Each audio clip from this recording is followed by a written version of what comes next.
for your hospitality, Pastor Channing. You are doing some wonderful work here. Now, as to why we are here.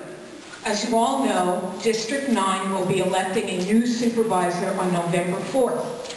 After redistricting a few years ago, our neighborhood was divided into 2 districts, 9 and 10, with 4 precincts in District 10 and 6 in District 9. We are holding this forum to help everyone decide which one of these candidates will best represent all of the portola, a neighborhood that has been ignored all too often. During the first part of our program, the candidates will be answering 3 questions that have already been provided them. These questions were determined at a planning meeting that was open to the entire neighborhood and attended by PNSC and SFOP leaders. Each candidate will have up to 2 minutes to answer each question. We will answer in rotation, beginning with Mr. Kumpels. After this portion of the program, we will ask the candidates questions from the audience, which will come from the index cards you filled out when you entered. Because of time constraints, we are grouping your questions by issue. We will then take a question from each issue area that represents that issue and ask the candidates to each respond, again with a 2-minute limit. We will ask as many questions as we have time for. Please note, candidates and audience, that this is not a town hall or open forum type of meeting. We have a set agenda because of the number of candidates running. We want to respect the time of those who work and have families and would like to end at 8:30. Before we begin the questioning, let me introduce the candidates and thank them for attending. David Kumpels, Vern Matthews, Eric Caseta, Ivo Roya, Mark Sanchez, Eric Story, and Thomas Bell. Our timekeeper tonight is Tom Pugh, assisted by Shirley, who will help the candidates know how much time they have left to speak.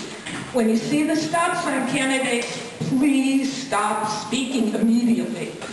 Thank you.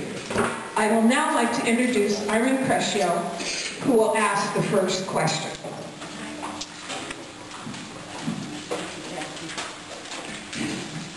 Welcome.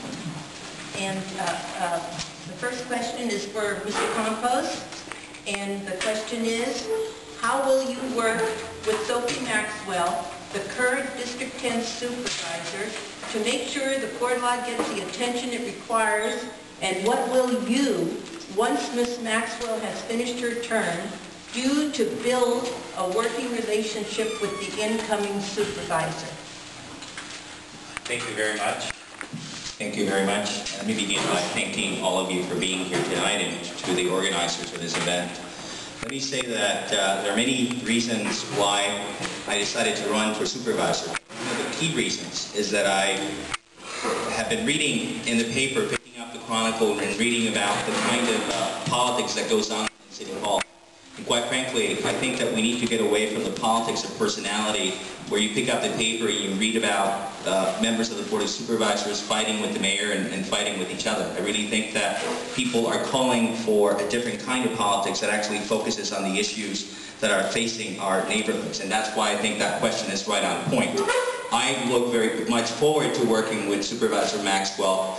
I'm very proud of the fact that she has looked at this field of candidates, and of this field of candidates has decided to support my candidacy. And I think that she has done that because she understands that ultimately I have a commitment to making sure that district elections and that the district elected supervisor actually addresses the issues that are facing this neighborhood. So I want to continue to build on that relationship, and in terms of who is elected to succeed Supervisor Maxwell, I think it's really critical when you have 2 districts that are neighboring one another that the district supervisor continues to work very closely with the leaders in that community, because it will be from those leaders that the new supervisor will be elected. I think that how you run a campaign is in many respects reflective of how you're going to govern. And I'm very proud of the fact that from day one in this campaign, we make sure that we were present in every neighborhood. And what I hear from residents in the Portola is that this neighborhood has been neglected, and that's why one of the first things we did is that we visited every park in this neighborhood. We talked to people who live in this neighborhood. We met with the merchants. We talked to the merchants because it's truly about making sure that the needs of everyone are addressed. So I look forward to working with this supervisor and the new supervisor in the District 10 in 2 years from now. Thank you, Mr. Campos.